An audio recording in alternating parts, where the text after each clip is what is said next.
Hello वनिकर्स, आपल्या थकीत मानधनाबाबत आशा वर्कर्सना आशा आहे माजी जिल्हा परिषद सदस्य विजय पिदुरकर यांच्याशी.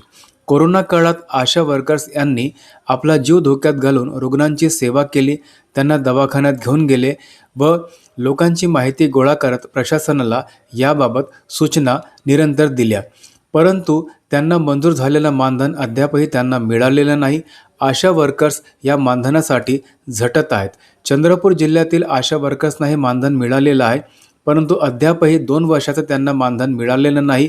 त्यासाठी आज पंचायत समिती कार्यालयात विजय पिदुरकर यांच्या नेतृत्वात आशा वर्कर्स पोहोचल्या व त्यांनी थकीत मानधनाबाबत BDO यांना निवेदन दिले व मागणी केली की त्यांचे मानधन लवकरात लवकर देण्यात यावे. आज दिनांक 8/12/2025 ला आम्ही इथं पंचायत समिती वनी सर्व आशा स्वयंसेविका गोळा झाल्या आहो. कारण की कोरोना काळात आम्ही जे काम केलं आहो 2019 पासून तर 2023 पर्यंत आम्ही कोरोनाचे काम करत आलो. पण या कोरोना काळामध्ये आम्हाला ग्रामपंचायतमधून फक्त 1000 रुपये मोबदला मानधन अदा करण्यात आला आहे. पण त्याच्यानंतर आम्हाला एकही रुपया ग्रामपंचायतमधून मिळाला नाही आहे. पण आज आम्ही सर्व आशा वर्कर इथं जमा झालो, कारण की आमचं निवेदन इथं निघून आहे. COच्या ऑफिसमधून निवेदन आलेलं आहे का कोरोना काळामधले दोन वर्षाचे जे मानधन आहे ते आशांना देण्यात यावे.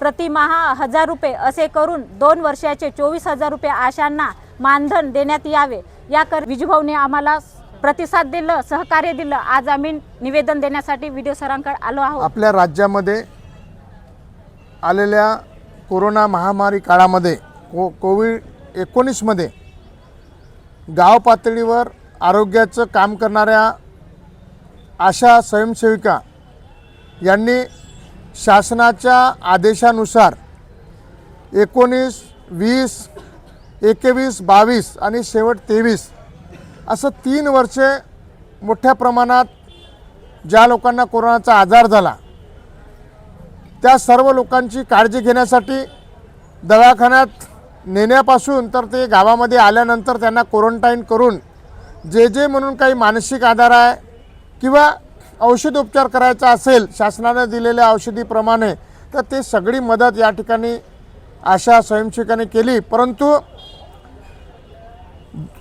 एप्रिल 2020 ते मार्च 2022 असं 2 वर्षाचं प्रति महिना मानधनाव्यतिरिक्त 1000 रुपयाप्रमाणे 24,000 रुपये आशा स्वयंसेविकांना शासनाकडून ग्रामपंचायतकडून देणे होतं. परंतु त्यांचा फक्त 1000 रुपये देऊन त्यांची बोडवण करण्यात आली. अजूनही प्रशासनाकडे ग्रामपंचायतकडे 23,000 रुपये आशा स्वयंसेविकेचे घेणे शिल्लक आहे.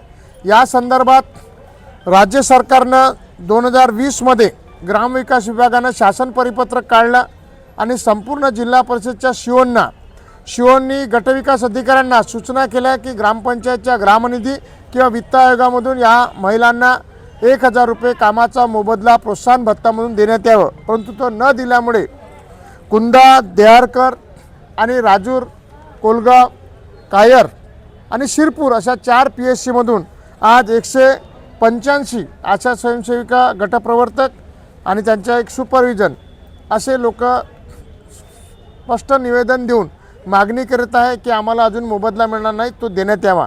या संदर्भात आत्ताच गटविकास अधिकारी हे गैरहजर असल्यामुळे त्यांच्या ठिकाणी दिवेकर मॅडम पंचायतच्या यांनी निवेदन स्वीकारलं आणि पंचायत ॲडिशनल CO यवतमाळ मेहत्रे साहेब यांच्याशी फोनवरून चर्चा केली. त्यांनी सांगितलं की भाऊ आम्ही लवकरच या संदर्भात पत्र काढले आणि पुन्हा एकदा पत्र काढून तात्काळ या लोकांना कसं मोबदला देता येईल या संदर्भात आम्ही उदाहरण दिलं की लगतच्या चंद्रपूर जिल्ह्यामध्ये सर्व आशा स्वयंसेविकांना 24,000 रुपये देण्यात आले, आपल्या जिल्ह्यात का नाही. तर मागील 2 वर्षापासून आपल्या हक्काच्या मानधनासाठी, प्रोत्साहन भत्त्यासाठी या आशा स्वयंसेविका आशेमध्ये अपेक्षा करू नये, त्यांना हा मोबदला मिळालाच पाहिजे. यासाठी मी स्वतः यांच्या विनंतीवरून दिलेल्या निवेदनावरून पुढाकार घेतला आणि आता जिल्हा प्रशासनाशी बोललो आणि येणाऱ्या काळात यांना मोबदला मिळवून दिल्याशिवाय या ठिकाणी आम्ही स्वस्थ बसणार नाही. आशा स्वयंसेविकेच्या केलेल्या कामाचा या पद्धतीनं अवमान करणं प्रशासनाचं आम्ही या ठिकाणी खपवून घेणार नाही.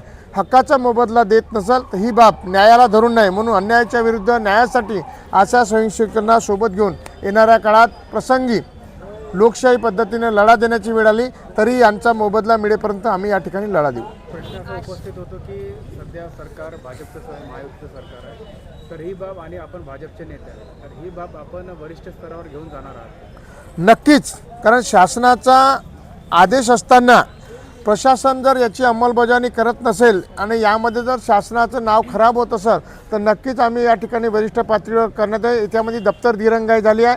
लगतच्या चंद्रपूर जिल्ह्यामध्ये शासनाच्या आदेशाची अंमलबजावणी होऊन आमच्या आशा स्वयंसेवकाच्या चेहऱ्यावर आनंद आहे की त्यांना केलेल्या कामाचा मोबदला प्रोत्साहन भत्ता मिळालेला आहे आणि तसे पत्र तसे अहवाल आमच्याजवळ उपलब्ध आहे की चंद्रपूर जिल्ह्यात केलेल्या कारवाईचे. कोरोना काळातील 1000 रुपये प्रमाणे प्रोत्साहन भत्ता मिळालाच पाहिजे.